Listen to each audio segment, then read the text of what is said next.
Hey guys, did you know you can make a granular synth in Ableton stock? Why do I always look so tired? I had a really good night's sleep. Okay, hey guys, today's gonna be a quick one. Did you know you can make a granular synth just with Ableton stock, no coding, no nothing? This is kind of a cool way to explore what a granular synth actually does and how it's set up, but you can also get some really beautiful sounds out of this, so let me show you. So I'm just gonna go grab a vocal sample to start with. And the sampler actually has a lot of things we need to make a granular synth. We just need to add some things right before it. So granular synths all kind of work the same way, where they play tiny bits of a sample really fast. You can kind of set how quickly it's supposed to play a new bit. Maybe it's overlapping with a previous bit. And it has all these randomization functions that kind of create these beautiful pads and clouds of sound. And the things that are being randomized are the starting position in the sample on each grain, each time the sample is being played, how long each grain is being played, its pitch, its panning, its volume, and the speed in which these grains are being played as well. So as our sort of grain generator, I'm just going to use an arpeggiator, put this before here, turn the steps off so it's just playing the same note over and over. And let's turn that to milliseconds. In the simpler, we need to turn this retrigger off, because what this does is if you play the same note again while the previous note's still ringing out, it's just going to turn that previous note off. But I want them to overlap. So if I turn that off, turn the voices to maximum, add a little bit of release. Beautiful, but we can hear that the rate at which this arpeggiator is triggering it is kind of just creating this tone. So we need to randomize the speed of this arpeggiator. So every time a new note is being played, I want this rate to slightly change up and down. And this is where Ableton's expression control comes in super nice. So here you can link things like the incoming velocity to a parameter. And down here you might notice this says rand for random, and this yellow bar here shows the value that's currently being outputted, and yup, that is beautifully random. We can actually even change all of these to random. So now we have a bunch of different random values to assign to things. So we'll just start with the first one. I'm gonna set this to bipolar and 5% up and down, and on each note, please randomize the rate over here. Nice. We already got rid of that metallic constant repetition sound. Let's randomize the start position here in the sample. So I'm going to take the next one. You should also be bipolar, 5%. Let's just start with that. Map you to start.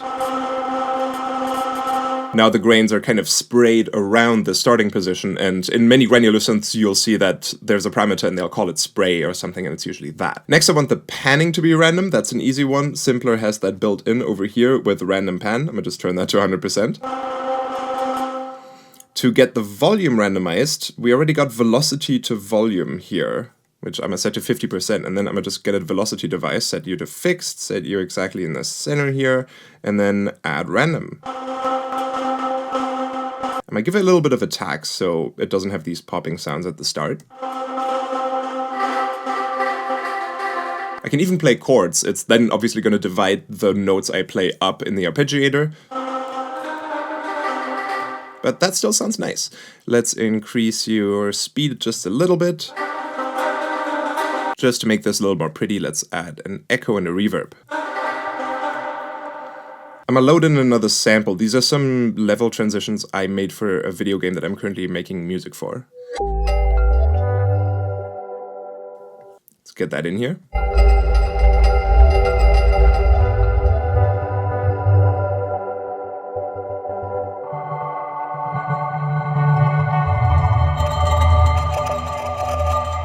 Nice. It's even cool if this starting position kind of travels along the sample as you hold down a note.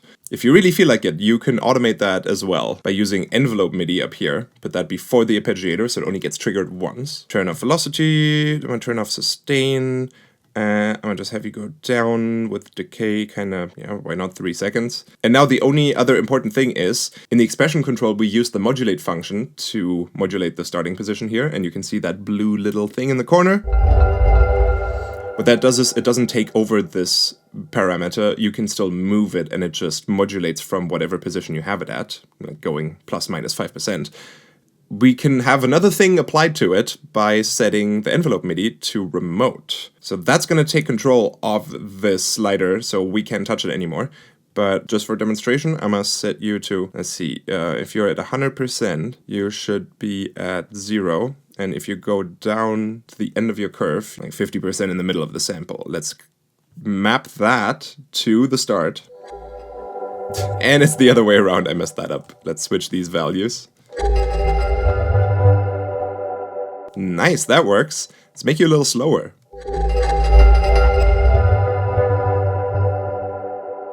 I think this is slightly clipping because of the sub in the sample. I'm gonna put a limiter on.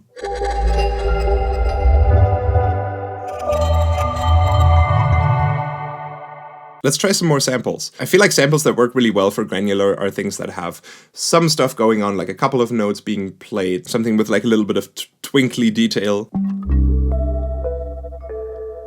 Maybe something like that.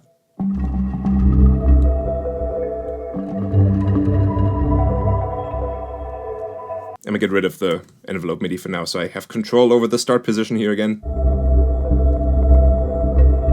That's a really nice pad. Another thing that granular synths often have is some randomization for the pitch. And I really like if there's a certain chance that one of these grains, like one of the times the arpeggiator is going to trigger our sample, it might be an octave up. So I'm going to get a random device over here and set you to just one choice, interval plus 12, an octave up, and then here you can control the chance. So if I have this on 100%, it's just going to be an octave up, octave down, and I can say maybe there's a 10% chance.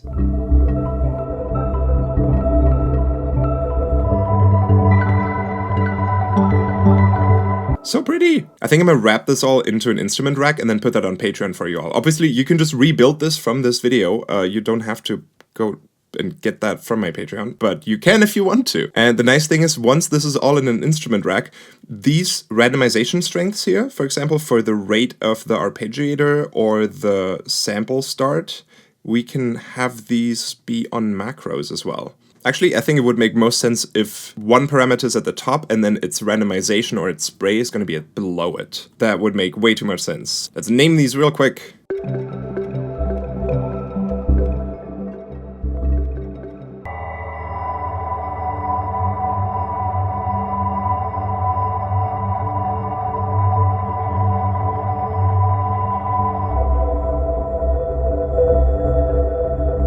Nice, and then I think the last two things should just be the randomization of the octave and the random panning.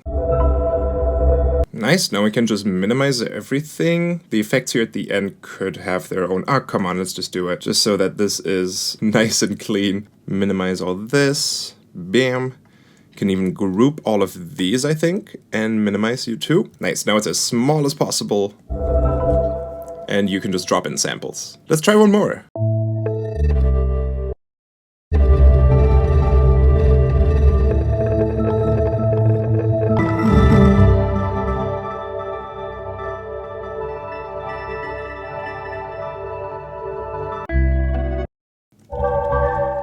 And don't forget, you still have control down here over the envelope of each grain, like with the attack and the decay and the release and such.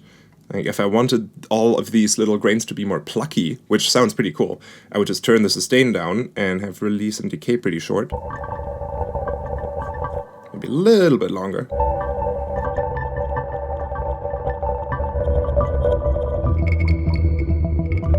That's pretty neat. If I don't want it to be that hectic, we could turn up the rate. Make them a little longer. Nice. I'm just going to leave it like this and put that on Patreon. That is VR Stock Granulizer. Sweet! Okay, one last addition. With a similar setup like this, you can also make some fun glitchy sounds. So again, I'm triggering the sample really fast with an arpeggiator, and this time I have 3 random LFOs. One of them is randomizing the arpeggiator speed, one is changing the sample start position, and the last one is just transposing the sample up and down randomly, and then we also got the left-right panning randomization on again.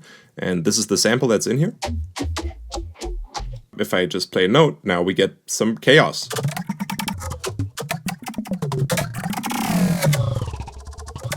So this is pretty fun with anything that's like short and percussive, and if there's a couple of hits, that's neat too. This is me drumming on a Pringles can. ASMR, maybe increase the pitch randomization and put you up a little bit.